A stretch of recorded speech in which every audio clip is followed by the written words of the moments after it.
Castle Grimstone, a name whispered in hushed tones, a place of majestic beauty and chilling tales. Its granite walls, etched with time, held centuries of secrets. Legends spoke of a haunted queen, her sorrow echoing through the ages. The castle stood on a windswept moor, its silhouette stark against the stormy sky. Gargoyles, frozen in eternal screams, watched over the land. They were guardians of a past shrouded in darkness, a past that refused to be forgotten. The locals spoke of strange lights and eerie sounds. They told of a spectral queen who roamed the halls. Her sorrow, they said, was woven into the very fabric of the castle. Queen Eleanor. Her name was a whisper on the wind, a tragic figure lost to time. She had vanished without a trace, leaving behind a legacy of mystery. Some whispered of foul play, of a jealous rival or a power-hungry king. Others claimed she had simply grown tired of the burdens of the crown. They said she had chosen to disappear into the mists of time. But the truth, known only to the shadows, was far more tragic. Eleanor's spirit, unable to find peace, remained trapped within the castle walls. Her anguished cries echoed through the empty corridors, a constant reminder of her torment. Her anguished cries echoed through the empty corridors, a constant reminder of her torment. Lord William, a distant descendant of the Grimstone lineage, inherited the castle. It was a crumbling testament to his family's faded glory. He arrived with a mix of excitement and trepidation. He'd heard the whispers, the stories of the haunted queen. Workmen, tasked with restoring the castle to its former glory, spoke of cold spots and strange occurrences. Tools vanished, footsteps echoed in the dead of night. Whispers followed them through the darkened halls. Lord William dismissed their fears as superstition. He refused to believe the stories, until the night he encountered the spectral queen himself. He refused to believe the stories, until the night he encountered the spectral queen himself. He was inexplicably drawn to the old library, a place he had never ventured before. A flicker of light beneath the door caught his eye, a beacon in the otherwise dark and abandoned castle. As he approached, he could hear a soft sob carried on the air, a sound so faint it was almost a whisper. With a deep breath, he pushed open the heavy oak door, its weight resisting him as if it were guarding a secret. The room was in ruins, a testament to the passage of time. Dust and cobwebs covered every surface, remnants of a forgotten era. And there, in the center of the room, stood a woman. She was a figure of gossamer and moonlight, ethereal and hauntingly beautiful. Her back was to him, but he could feel her sorrow, a palpable weight that settled over the room like a shroud. It was as if the very air was heavy with her grief, pressing down on him, making it hard to breathe. "Who are you?" he asked, his voice barely more than a whisper, trembling with a mix of fear and curiosity. The figure turned slowly, her movements graceful yet filled with an ancient sadness. Her face was a mask of sorrow, etched with lines of pain and loss. Her eyes, deep pools of ancient pain, met his, and he felt a chill run down his spine. It was as if she could see into his very soul, uncovering his deepest fears and regrets. "I am Eleanor," she whispered, her voice like the rustling of old parchment, fragile and filled with the weight of centuries. Her words hung in the air, echoing in the silence of the room. He felt a connection to her, a strange sense of familiarity, as if he had known her in another life. The sorrow in her eyes mirrored his own, and he knew that this encounter was no mere coincidence. It was a meeting of souls, bound by a shared history and a common pain. Eleanor, the queen betrayed. Her story is one of sorrow, love, and ultimate betrayal. I was betrayed, utterly and completely. The stormy skies mirrored the turmoil in my heart. She told him her story, a tale that had been buried in the annals of the castle's history. My voice, filled with the pain of ages, echoed through the silent library. Each word was a testament to the agony I had endured. She spoke of her love for a young knight, a love forbidden by her crown. Their secret meetings in the castle garden were the only moments of joy in her constrained life. I loved a young knight, though it was forbidden by my crown.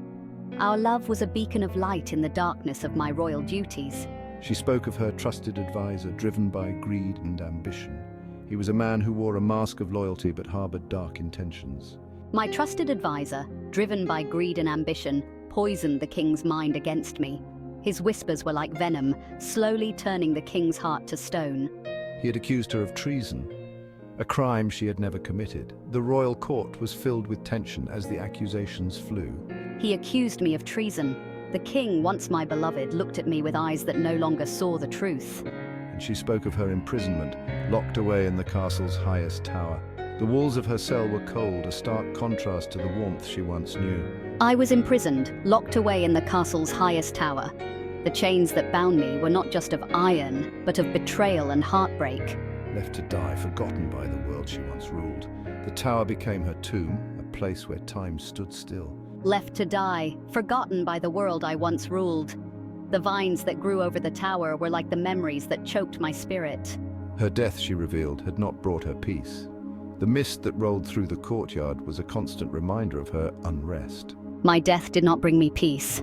The empty throne room echoed with the silence of my unfulfilled desires. She was bound to the castle by her anguish, by her desire for revenge. The shadows cast by the moonlight were like the chains that held her spirit. I am bound to this castle by my anguish, by my desire for revenge. The stormy skies above are a reflection of the tempest within my soul. Section 6, the lifting of the curse. Lord William listened to her tale, his heart heavy with her pain. The sorrow in her voice echoed through the dimly lit room, each word a testament to the centuries of suffering she had endured.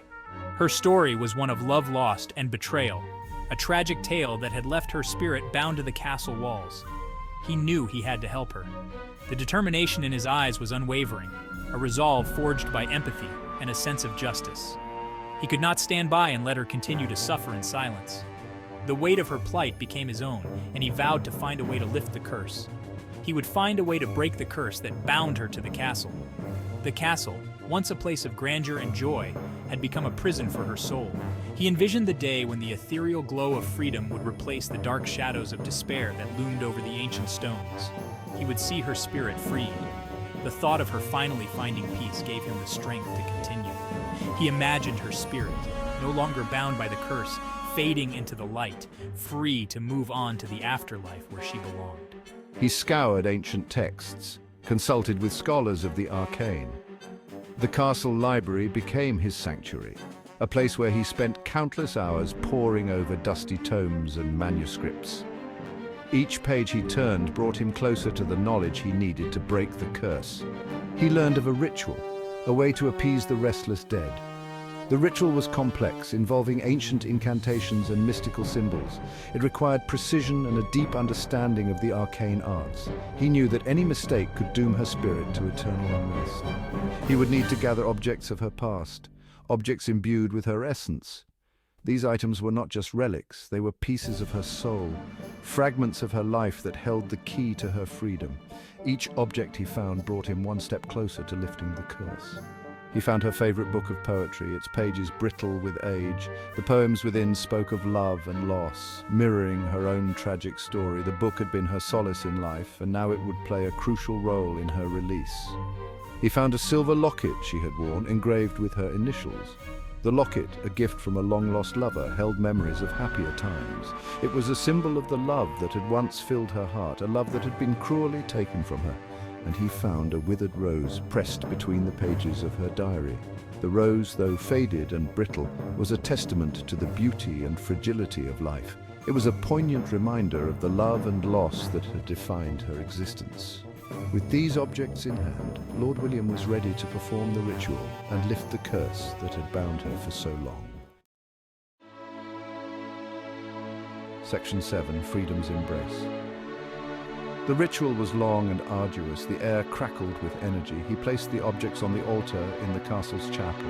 He spoke the words of the ritual, his voice strong and clear. And then a blinding light filled the chapel. Queen Eleanor's form shimmered, becoming more solid, more real, her chains of pain forged by betrayal shattered. Thank you. She whispered, her voice now filled with peace. And then, with a final sigh, she was gone. The light faded. Silence descended upon the chapel. Section 8, A Legacy Remembered. The castle, once shrouded in sorrow, felt lighter, brighter. The air was no longer heavy with grief. The workers, no longer afraid, completed their tasks with renewed vigor. Castle Grimstone was restored to its former glory. Visitors flocked to its gates, drawn by its beauty and its history. Lord William ensured that Eleanor's story was told, not as a tale of horror, but as a testament to the enduring power of love and the tragedy of betrayal. He had freed her from her prison of pain, and in doing so, he had honored her memory. He had given her back her voice. Section 9. Laughter in the Night. And so, Castle Grimstone stood no longer a place of fear, but a place of remembrance. The echoes of the past still lingered, but they were no longer filled with sorrow. They were a reminder of the woman who had once graced its halls. And some say on quiet nights, if you listen closely, you can hear it, a soft laugh carried on the wind, a sound of pure joy echoing through the halls of Castle Grimstone, the laughter of a queen, finally at peace.